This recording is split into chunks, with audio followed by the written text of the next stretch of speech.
அதாவது பொதுவா நம்ம வீட்டிலேயோ நம்ம குடும்பத்திலேயோ ஒரு மிகப்பெரிய இழப்போ ஏற்படும் பொழுது 16 நாள் மிகப்பெரிய துக்க நாளா நம்ம வந்து அந்த வழியோடு இருப்போம்.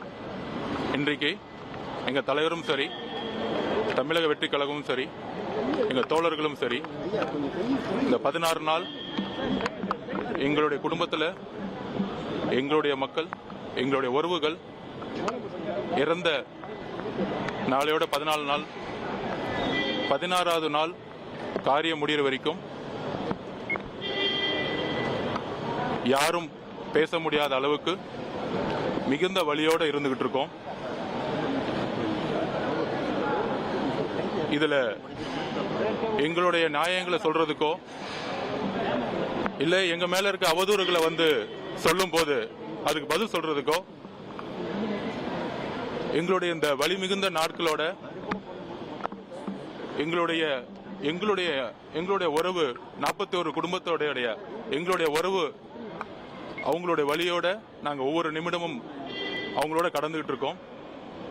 இந்த 16 நாள் காரியம் முடிகிற வரைக்கும் எங்க தலைவருடைய முடிவும் சரி, எங்களுடைய முடிவும் சரி, எந்த விதமான அரசியலோ இல்ல எங்க மேல ஒரு அவதூறுகளோ இல்ல எந்த விதமான ஒரு தவறான செய்திகளை பரப்பும் பொழுது நாங்கள் பதில் கொடுக்காதது எங்களுடைய வழிகளை எங்களுடைய மக்களுக்காக நாங்கள் அவங்களோட இருந்துகிட்டு இருக்கோம். 16 நாள் காரியம் முடிஞ்ச உடனே என்ன உண்மைகளோ அந்த உண்மைகளை கண்டிப்பாக சொல்லுவோம். அதற்கு இடையில எங்க தலைவர் எங்க கட்சி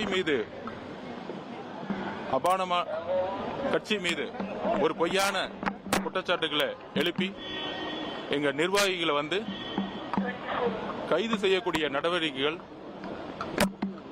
இந்த இழப்பையும் இந்த வலியையும் நாங்கள் அமைதியாக எங்க மக்களோடு இருக்கும் பொழுது, இந்த கட்சியை முடக்கணும்னு நினைக்கும் பொழுது எங்க தலைவர் ஒரு சாமானிய மனிதனுடைய நம்பிக்கையாக நீதித்துறையை நாடி உண்மையை கொண்டு வரதுக்காக எங்களுடைய போராட்டத்தை தொடங்கியிருக்கோம்.